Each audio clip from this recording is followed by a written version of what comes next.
This chart is the jump scare. Exposure snapshot tasks AI can do. Programmers, 75%. Customer service, 67%. Data entry, 67%. If AI can cover that much of a role, why aren't we seeing instant, obvious unemployment everywhere? Because the first wave isn't a firing wave. It's a your job just changed under your feet wave. And the real shock is how companies react to those numbers. Look at this tweet from @NightOpinion, quoting LinkedIn exec Anish Raman, warning AI threatens a substantial number of the entry-level jobs that are the first step. It's only got like 9 likes, but the point is huge. If the bottom rung disappears, what careers still have a ladder? This slide nails it. The A impact is real task shift, not just job loss. 3 buckets. Automate. Stuff the model can just do. Augment. You do it, but faster with AI in the loop. And human only. The messy parts that don't compress cleanly. Here's the problem when automation eats the easy tasks. The remaining human work gets heavier, weirder, and more high stakes, even if your job title never changes. And this is the nuance people miss. The slide literally says, not a systematic unemployment surge. It's task reallocation and hiring shifts, not instant mass layoffs.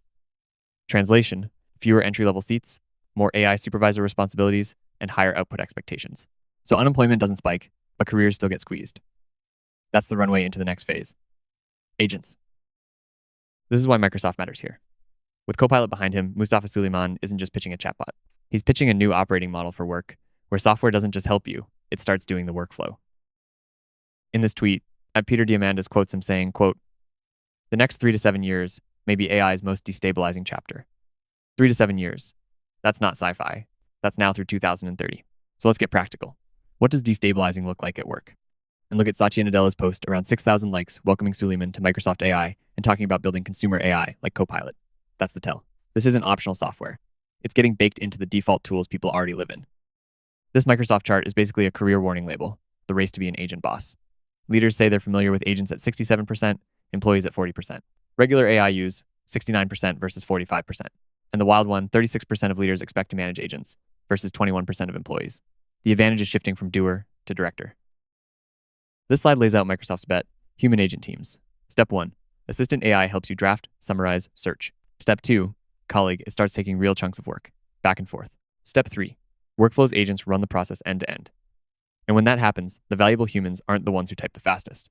They're the ones who set direction, verify reality, and handle exceptions. Same idea here in Journey to the Frontier firm. Phase 2 is human agent teams. Phase 3 is human-led, agent-operated. That wording matters. The safe jobs aren't zero AI jobs. They're the roles where humans are still required for decisions people trust and outcomes someone has to own. So here are the 4 human moats right on this slide. 1, real-world action. Physical environments, unpredictability, safety.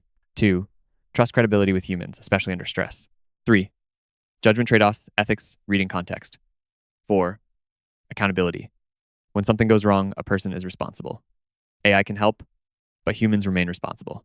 Now let's turn that into 5 jobs that stack these moats through 2030. This is what the model makers keep finding, including teams like Anthropic. Computer-based tasks get covered first. But coverage isn't replacement. Replacement only happens when you can remove trust, judgment, real-world action, and accountability from the loop. Job number 5. Skilled trades electrician, HVAC, plumber. This is real-world action plus accountability. Old buildings, weird wiring, half-documented systems, safety risk everywhere. AI can help diagnose, price, or plan. But a human still has to show up, make the call on site, and be liable when it's done wrong. Number 4, nursing and clinical care. Yes, AI can crush paperwork, scheduling, even decision support. But bedside care is trust plus real-world action. You're reading a patient, coordinating with a team, doing hands-on procedures, and triaging when things go off script. In healthcare, you don't get to say, the model told me so. Number 3, therapist or counselor. AI can sound supportive, sometimes frighteningly so. But therapy is trust built over time, plus judgment in the gray areas. Silence, avoidance, body language, risk. And when there's a crisis, you need a responsible human with ethics, boundaries, and escalation plans, not just good enough text. Number 2, trial lawyer, negotiator, mediator. AI will be amazing at research, drafts, and simulations, but persuasion is a social sport.